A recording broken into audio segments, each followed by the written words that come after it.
Selam millet, evde hurma kurutuyoruz. Cennet hurması kurutacağız ve başlayalım.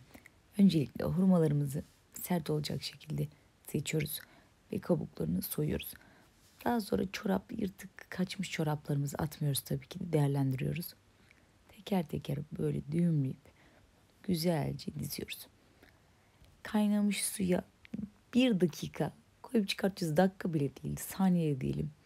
Koyduk, çıkarttık, tamamdır. Daha sonra ne yapıyoruz? Balkonlarımıza asıyoruz.